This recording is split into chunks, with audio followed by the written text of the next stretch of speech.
Bueno, y a esta hora quiero darle la bienvenida en los estudios en Quito a la ministra de Gobierno, la doctora María Paula Romo. Gracias por acompañarnos, ministra. Buenos días, Liz. Muchas gracias a usted. Bueno, quiero con usted tratar algunos temas de coyuntura nacional y el más reciente tiene que ver con la detención del padre del asambleísta Gabriel Rivadeneira en un operativo ejecutado por la Policía Nacional, pero tras una investigación de Fiscalía.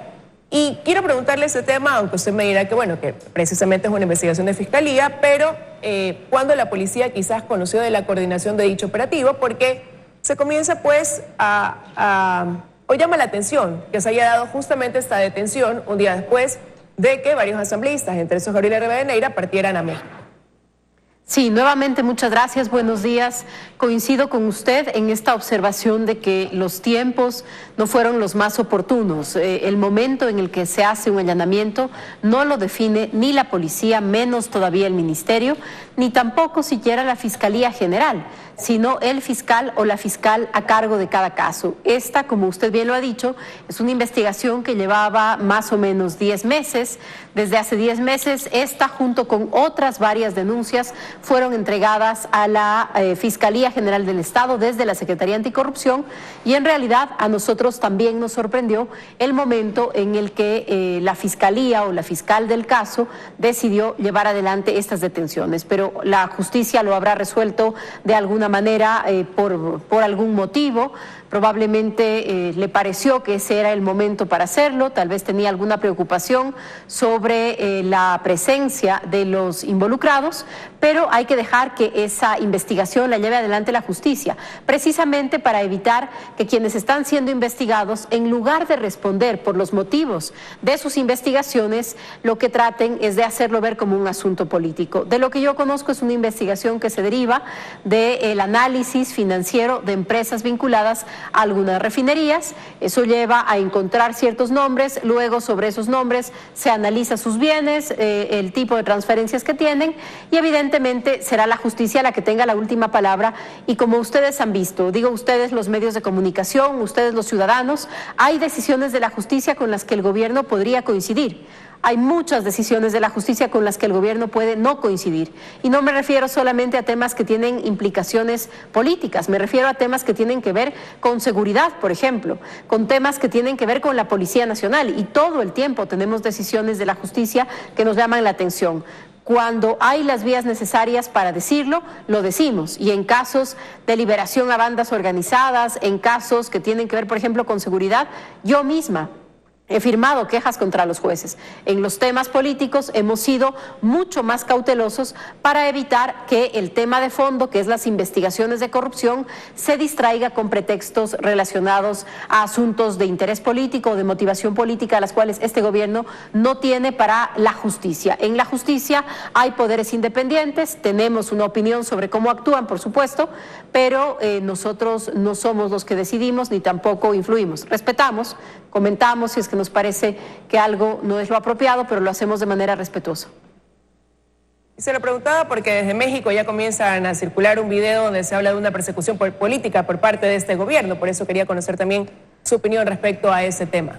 De acuerdo, y le agradezco la pregunta por eso, porque es importante separar lo que hace el gobierno de lo que hace la Administración de Justicia. Por supuesto que para el gobierno es clave que las investigaciones sigan su curso y que además sean lo más rápidas posible. Esta investigación, junto con otras, tiene más de 10 meses. También hace parte de nuestras preocupaciones esos tiempos, pero repito, la justicia sabrá cómo los toma, por qué los toma, y también tendrá que decirle al país el motivo o de los tiempos o de las decisiones, y luego sostener los casos. Eso también hay que decirlo. Luego es la Fiscalía la que sostiene los casos, los jueces los que deciden los casos. Así funciona un Estado de Derecho. Lo que también es claro es que muchas veces a los dirigentes del gobierno anterior, la diferencia entre jueces y gobierno, la diferencia entre ministros y fiscales, no la tienen clara porque para ellos era lo mismo, y durante mucho tiempo lo trataron como si fuera lo mismo y pretendieron manejarlo como si desde el gobierno se pudiera también manejar la justicia. Lamentablemente algunos casos, con el paso del tiempo, incluso ya con decisiones judiciales, nos demuestran que así se manejaba. Este gobierno no lo hace, Liz. Ahora, ministra, no puedo dejar de preguntarle también sobre esto, si bien ustedes han dicho que la decisión que tomó el gobierno de darle facilidades para que estos 4 asambleístas partan a México se da en una respuesta de respeto a la democracia. ¿no estaría México incurriendo en un error considerando que contra ellos no pesaba ningún proceso, que no había ningún tipo de persecución? Y lo resalto porque la Convención Americana de Derechos Humanos considera que el asilo político debe ser concedido a personas que están bajo esa condición de quizás perseguidos políticos o por algún delito o alguna situación conexa, más bien. Y no era la situación en este caso. Bueno, México ha tenido siempre una política de dar la bienvenida a personas que se la solicitan o de conceder el asilo a personas que se la solicitan. Sobre este caso en concreto y sobre estos últimos meses, creo que también México ha escogido una política de protección a una serie de líderes políticos de la región. Quiero ponerlo en ese contexto y respecto de si es una decisión apropiada o no, al tratarse de un país soberano y yo ser ministra de otro gobierno, de otro país, tengo que ser lo más respetuosa de eso y cualquier pronunciamiento sobre otro país lo tiene que hacer el canciller o el presidente, son las dos personas que conducen las relaciones internacionales. A lo que yo sí me puedo referir es a los temas locales. Un grupo de ciudadanos pidieron asilo en la Embajada de México después de que les falló el golpe de Estado que estaban planificando en el Ecuador. Ojalá un día la justicia lo haga, que lo haga con celeridad, que le muestre al país las pruebas, pero creo que quienes estamos aquí, quienes vivimos en el Ecuador, nos podemos dar cuenta y tenemos la memoria suficiente para saber que en octubre, si bien hubo una parte de la protesta que tenía que ver con un descontento social, con una reacción social, otra parte de la protesta fue violencia organizada, preparada, escudos mandados a hacer, gente entrenada que tenía por objeto no solamente poner en duda la legitimidad del gobierno, debilitar el gobierno, probablemente cambiar el gobierno, sino también cambiar otros elementos del Estado, otras autoridades del Estado, porque precisamente estaba en juego la impunidad, una cantidad de juicios penales, una cantidad de investigaciones penales que tienen que seguir su curso. Un grupo de personas asociadas con ese intento, con esa tentativa, fueron a la Embajada de México y México toma decisiones soberanas, los considera, ¿no es cierto?, como sujetos que pueden ser susceptibles para concederles un asilo. El gobierno del Ecuador seguirá siendo respetuoso de los temas de derechos humanos, de los tratados internacionales, a pesar de que quienes hoy los invocan en su nombre dijeron de todo para desconocerlos, hicieron campañas para denostar de esas herramientas.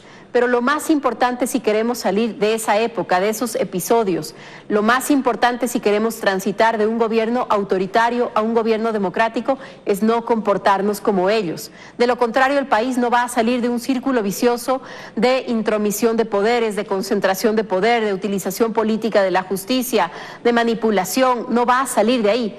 Para salir de ese círculo vicioso, la primera tarea que tenemos todos como políticos, como dirigentes y también como ciudadanos es no repetir esas prácticas que tanto nos molestaron, a pesar de las críticas que nosotros tenemos sobre la impunidad que esto provoca.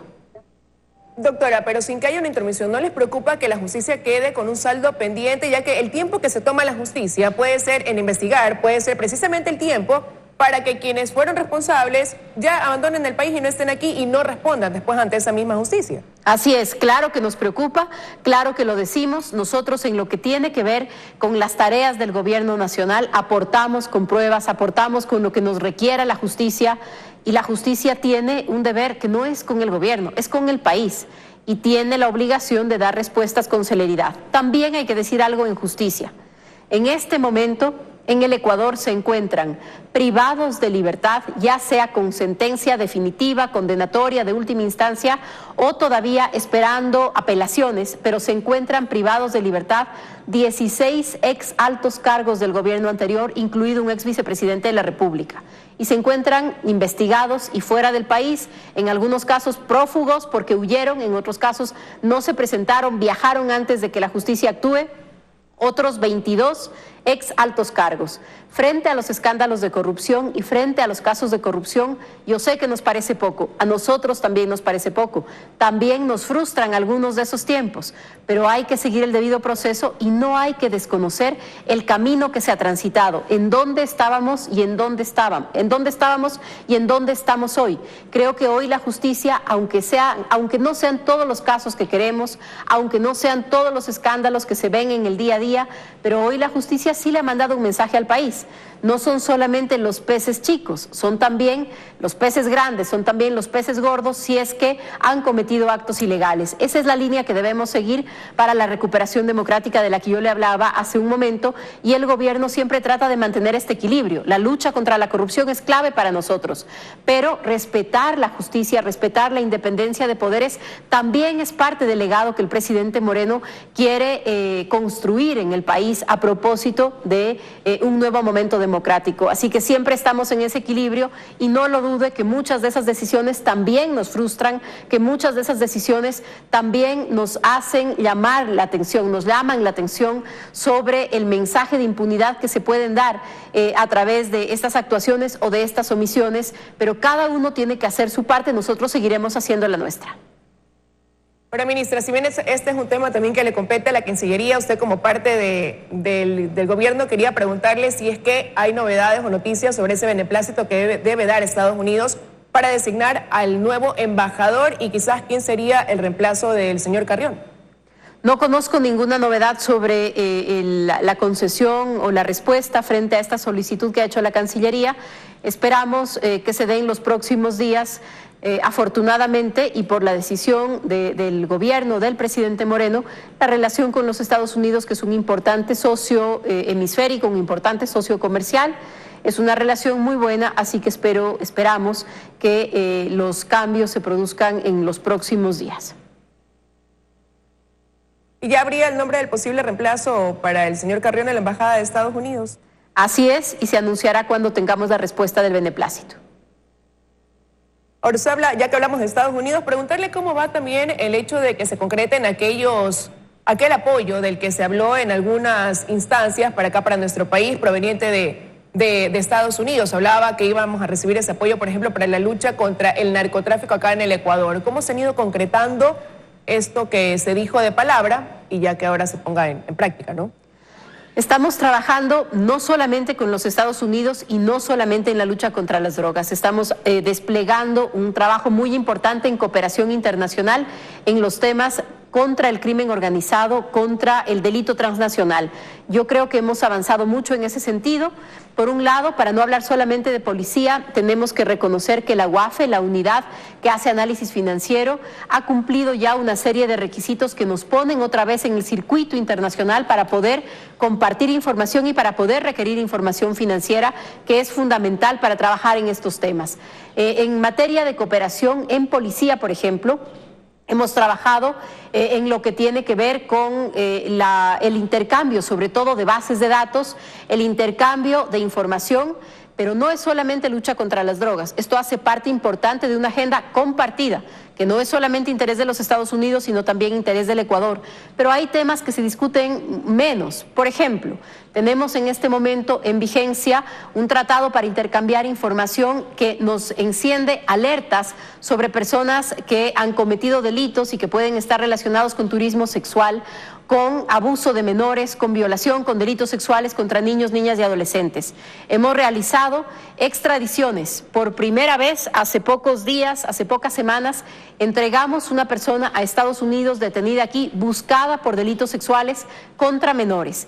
Este tipo de cooperación es fundamental.